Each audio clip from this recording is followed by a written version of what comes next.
My name is Lena Beth Reynolds. I work with UT Extension, and I wanted to share with you this book about the Beeman.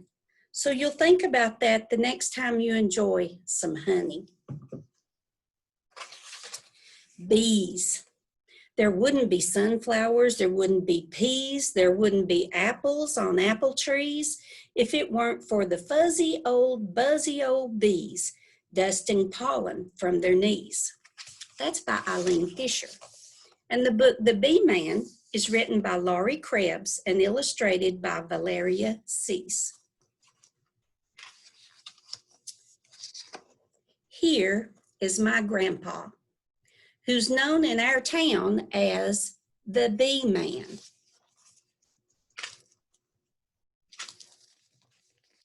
Here is his jacket with a zipped up hood that covers his face just the way it should when he visits his hives as the Beeman. Here are his gloves made of cotton and leather, protecting his hands in all kinds of weather when he tends to his hives as the Beeman.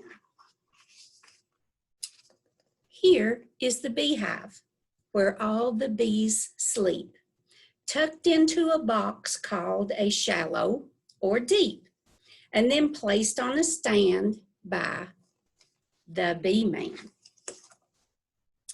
Here is the smoker that calms down the bees with a hive tool that opens the beehive with ease.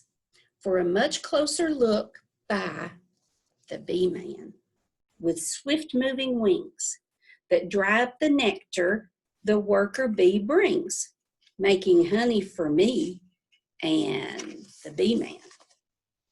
Here's the extractor with its clackety-clack, removing the honey from frames on its rack and filling up jars for the Beeman. Here's some of the honey returned to the hive. It's food for the bees to help them survive the long winter days near the Beeman. Here are the bees protected from harm. Inside the hive, huddled snuggled and warm. So they'll be here next year, says the Beeman.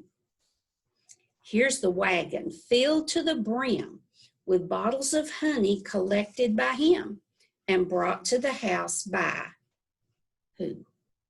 The Beeman. Here are the muffins, all warm and delicious and dripping with honey on Grandma's best dishes.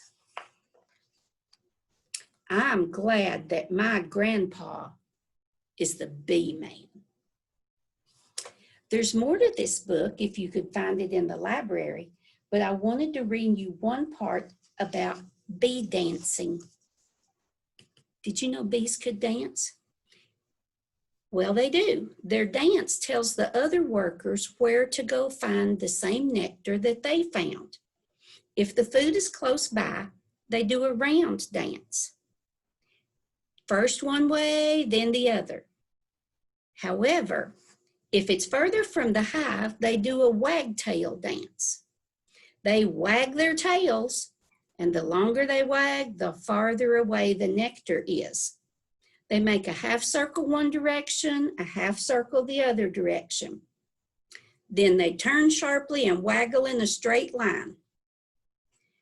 Where they are in the hive at that time tells the other bees which way to go. So that's how they learn to find where it is.